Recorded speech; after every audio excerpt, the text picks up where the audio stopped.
इस वीडियो में मैं आपको बताने वाला हूं स्टाफ सिलेक्शन कमीशन यानी कि SSC GD constable online form 2023-2024 के बारे में कि कैसे आपको फॉर्म फिलअप करना है। तो आप इस वीडियो को देखते रहिए। यहां पर आपको स्टेप बाय स्टेप पूरी जानकारी दी जाएगी जिससे कि आपको इस फॉर्म को भरने में कोई भी प्रॉब्लम फेस न हो। अब चलिए शुरू कर आ जाएगी।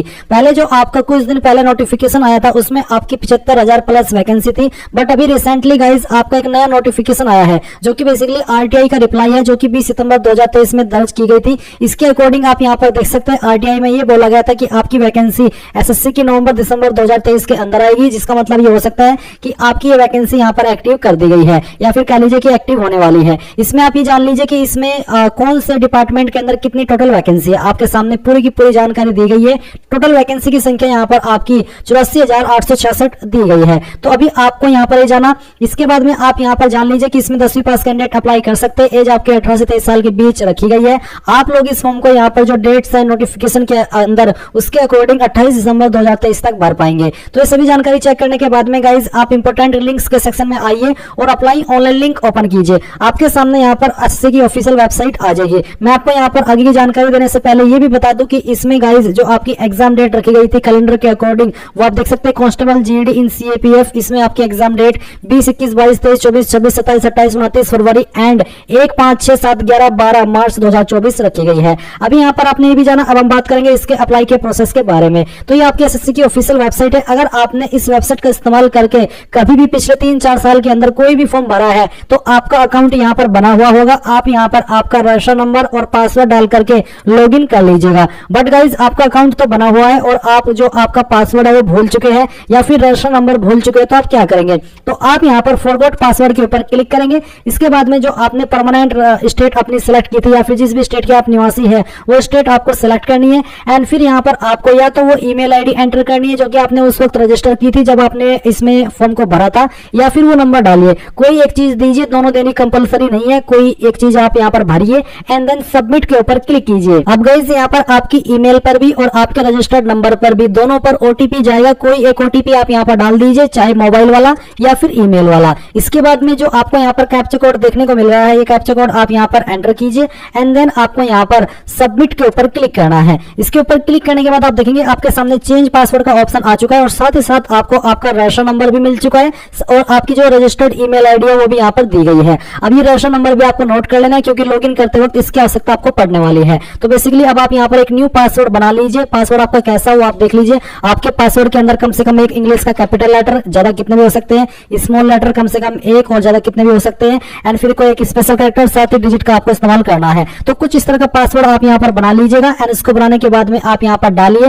एंड देन फिर आप इसको दोबारा डाल करके वेरीफाई कीजिए और फिर पूरी तरीके से श्योर होने के बाद में सबमिट कर दीजिए। सबमिट करने के बाद में आपका पासवर्ड चेंज हो जाएगा और आप यहाँ पर होम पेज पर आ जाएंगे, या फिर आप डायरेक्टली अगर लॉगिन हो जाते तो अच्छी बात है, नहीं तो आपको यहाँ पर रजिस्टर नंबर एंड पासवर्ड का इस्तेमाल करते हुए लॉगिन कर लेना है। एंड गाइज अगर आप यहाँ पर फर्स्ट टाइम यूजर है, आपने इस वेबसाइट का इस्तेमाल करके पहले कभी कोई भी फॉर्म नहीं भरा है तो आपको यहाँ पर नया रजिस्ट्रेशन करना होगा। उसके लिए गाइज आप यहाँ पर न्यू यूजर रजिस्टर नाउ इसके ऊपर क्लिक कीजिए। इसके ऊपर क्लिक करने के बाद आपके सामने कुछ ऐसा इंटरफेस आ जाएगा। अब आपको यहाँ पर सबसे पहले ये पूछा कि क्या आपके पास आधार कार्ड है, अगर है तो आपको यस करना है, नहीं तो नो कर दीजिए। अगर आप यस कर रहे हैं तो आपको आधार नंबर देना है, उसको दोबारा डाल करके वेरीफाई कर देना है। अगर आपने पहले वाले ऑप्शन डू यू हैव आधार में नो किया है तो फिर आपको यहाँ पर कोई एक अन्य आईडी की जानकारी देनी है। कौन सी आईडी की जानकारी देंगे वो आप यहाँ पर सिलेक्ट कर सकते हैं। इसके बाद दोस्तों यहाँ पर 2.a पर आइए और आपको आपका नाम 10th की मार्कशीट के अनुसार एंटर करना है। इसके बाद इस नाम को दोबारा डाल करके आपको वेरीफाई करना है। फिर आपसे पूछे कि क्या आपने कभी नाम चेंज किया है, अगर हाँ तो यस कीजिए, नहीं तो आपको नो करना है। अगर आप यस करते हो तो आपका जो नाम चेंज होने के बाद में हुआ है वो आपको 2D वाले सेक्शन में लिखना है।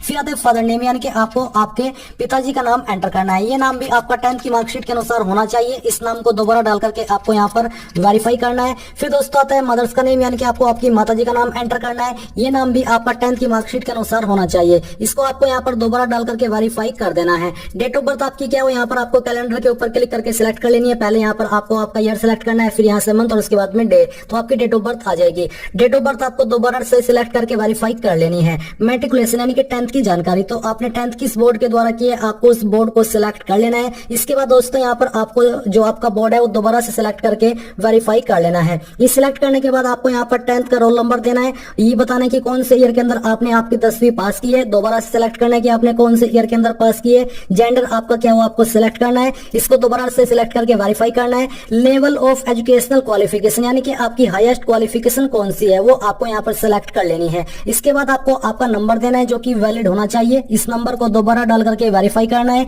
ईमेल आईडी यहाँ पर देनी है, ईमेल आईडी को दोबारा से भर करके वेरीफाई करना है। आपकी परमानेंट स्टेट कौन सी है वो आपको सिलेक्ट करनी है और ये सब जानकारी चेक करने के बाद नीचे सेव के ऊपर क्लिक करना है।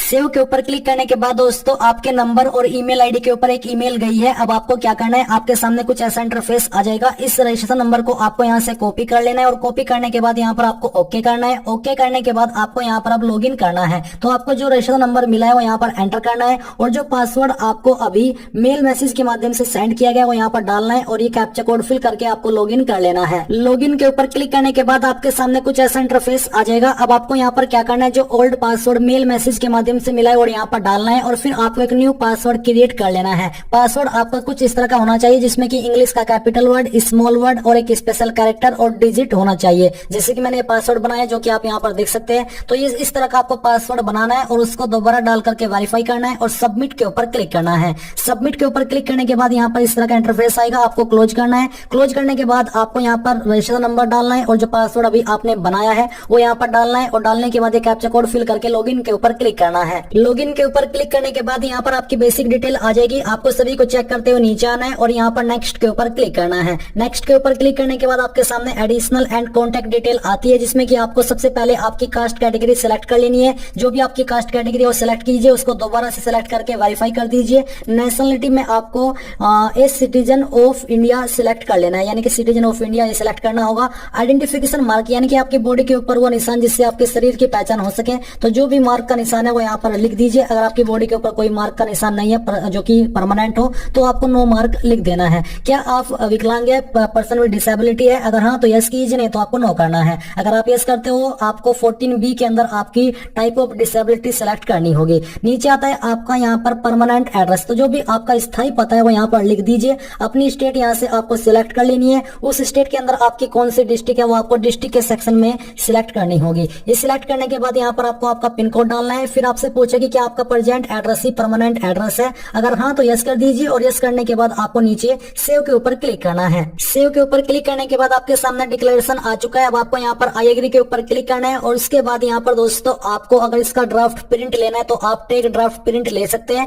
नहीं तो आपको फाइनल सबमिट के ऊपर क्लिक करना है। अब इसके ऊपर क्लिक करने के बाद आपके नंबर और ईमेल के ऊपर ओटीपी गया है, आपको ये ओटीपी यहाँ पर भर दीजिए, एक कैप्चा कोड फिल कर दीजिए और इसके बाद सबमिट के ऊपर क्लिक कर दीजिए। सबमिट के ऊपर क्लिक करने के बाद आप यहाँ पर देखेंगे कि आपने सक्सेसफुली कंप्लीट कर लिया है रजिस्ट्रेशन और आपको रजिस्ट्रेशन नंबर मिल चुका है। अब गाइज आप जैसे लेटेस्ट नोटिफिकेशन के ऊपर क्लिक करेंगे तो यहाँ पर आपको आपकी वैकेंसी देखने को मिल जाएगी। अभी तक ये वैकेंसी यहाँ पर अपडेट नहीं की गई है, बट ये किसी भी वक्त आपकी अपडेट हो जाएगी और आप यहाँ पर अप्लाई कैसे करेंगे अब आपको जान लीजिए। ये जो जानकारी मैं आपको आगे अभी दे रहा हूँ, ये जो आपका ऑफिशियल नोटिफिकेशन आया है उसी में आपको इंस्ट्रक्शंस के रूप में बताया कि कैसे आपको अप्लाई करना है। तो इसमें आपको यहाँ पर जानकारी दी गई है, उसी से मैं आपको ये सब जानकारी एक्सप्लेन कर रहा हूँ। तो बेसिकली आपको यहाँ पर आपका जो नाम है वो देखने को मिलेगा। ये जानकारी आपने जो रजिस्ट्रेशन करते समय भरी थी वो जानकारी है जो कि ग्रे में आप यहाँ पर देख पा रहे हैं। जो जानकारी आपको यहाँ पर खुद से अभी भरनी है वो आपको भरनी होगी 15.1 में, जहां पर आपसे पूछेगी क्या आप छूट चाहते हैं जो आयु सीमा के अंदर मिलती है SC ST को और OBC को। अगर हाँ तो आप यस करें, नहीं तो आपको नो करना है। अगर आप SC ST OBC है और आप ओवर एज नहीं हुए हैं तो आप नो कर दीजिएगा। फिर यहाँ पर गाइस आपसे सवाल पूछा है 16.1 में कि क्या आपके पास नेशनल कैडेट कॉर्प्स यानी कि NCC सर्टिफिकेट है? अगर हाँ तो आप यस करिएगा, नहीं तो आपको नो करना है। फिर यहाँ पर गाइस आप देखेंगे कि आपसे सवाल पूछा है 16.1 का, बेसिकली यही सवाल है। मैं आप नीचे आता हूँ। अगला सवाल यहाँ पर आता है कि प्रेफरेंस ऑफ एग्जाम सेंटर, तो आपको यहाँ पर एग्जाम सेंटर की प्रेफरेंस देनी है कि आप कौन सी सिटी को प्रेफरेंस देना चाहते हैं, पहली, सेकंड और तीसरी। इसके बाद में यहाँ पर आपको स्टेट यूटी ऑफ डोमिसाइल यानी कि आप कौन सी स्टेट के स्थायी निवासी है वो स्टेट आपको यहाँ पर सिलेक्ट करनी है। फिर आपको यहाँ पर दूसरी जो confirm state UT of domicile इसके ऊपर क्लिक करके सिलेक्ट करना है कि आप यहीं के निवासी है, यानी कि आपको डबल कंफर्म करना होगा।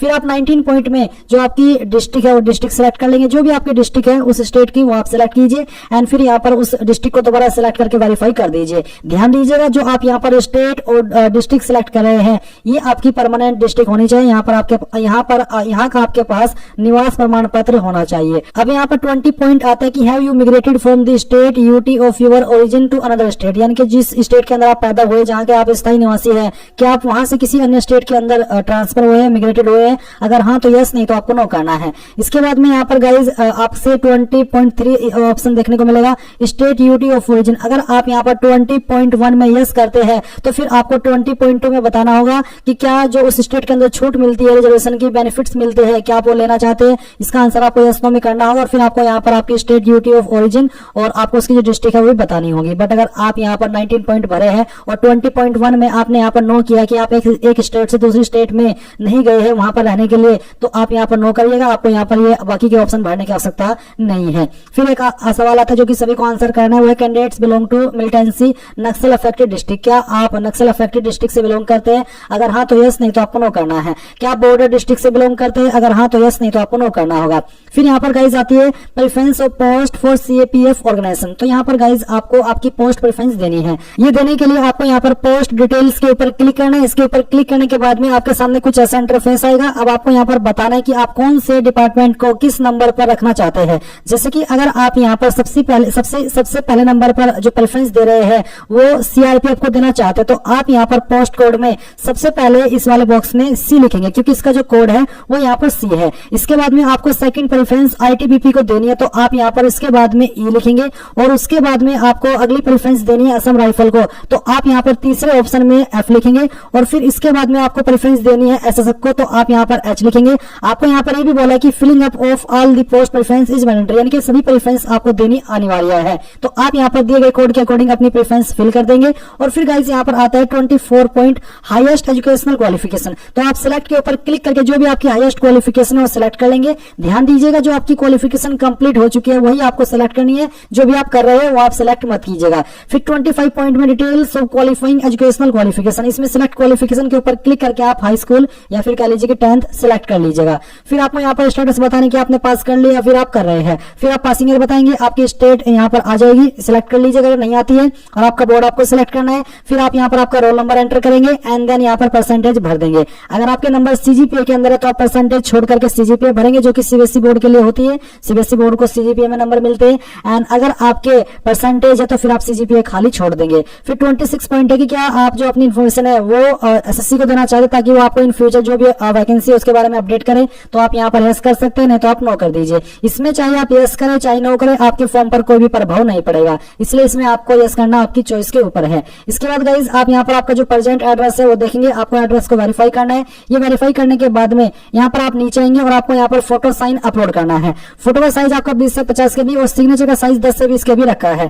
जो भी आपको यहाँ पर डेट देखने को मिले अपलोड है फोटो, उस डेट से पहले का आपका फोटो होना चाहिए, यानी कि सॉरी उसके बाद का फोटो आपका होना चाहिए। तो अभी यहाँ पर जो डेट होगी वो आपकी पिछले 3 महीने पहले होगी, तो आप यहाँ पर पिछले 3 महीने के अंदर जो भी आपने फोटो ली है वो आप अपलोड कर दीजिएगा। एंड फिर यहाँ पर 29 पॉइंट में भी आपको यस कर देना है कि हाँ मैंने जो भी डेट आपको यहाँ पर मेंशन की गई है इस डेट के बाद में ही अपना फोटो लिया है। आप फिर अपना सिग्नेचर भी यहाँ पर सिलेक्ट कीजिएगा। सिग्नेचर का साइज जैसा कि मैंने कहा कि 10 से 20 केबी के बीच में रखा है। इसके बाद गाइज आप यहाँ पर डिक्लेरेशन पर आएंगे, यहाँ पर आई एग्री करेंगे, एक कैप्चा कोड डालेंगे और फिर आप प्रीव्यू के ऊपर क्लिक करेंगे। प्रीव्यू के ऊपर क्लिक करने के बाद जो भी जानकारी आपने रेशन से लेकर के अभी तक भरी है वो सभी आपके सामने होगी। अगर आपको लगता है कोई जानकारी गलत है तो आप मॉडिफाई के ऊपर क्लिक करके मॉडिफाई कर लेंगे, नहीं तो आप यहाँ पर फाइनल सबमिट कर देंगे। तो इस प्रकार से गाइज आप लोग अपना एप्लीकेशन फॉर्म भरेंगे। जो कैंडिडेट इस फॉर्म को एसएसटी से भर रहे हैं उनके लिए कोई फीस नहीं और डायरेक्टली अपना फाइनल प्रिंट ले सकते हैं। बट जनरल ओबीसी को फॉर्म सबमिट करने के बाद में अपनी फीस जमा करनी है, तभी उनका फॉर्म फाइनल सबमिट माना जाएगा। तो गाइज मैंने यहाँ पर आपको पूरी जानकारी इसके बारे में बता दी है। जैसे ही आपका यहाँ पर अप्लाई लिंक एक्टिवेट होगा तो मैं आपके लिए एक अलग से वीडियो बनाऊंगा मोबाइल से, ताकि आपको मोबाइल से फॉर्म भरने में भी कोई प्रॉब्लम न हो। एंड अगर आपका कोई सवाल डाउट रह गया हो तो आप कमेंट के माध्यम से पूछ लीजिएगा।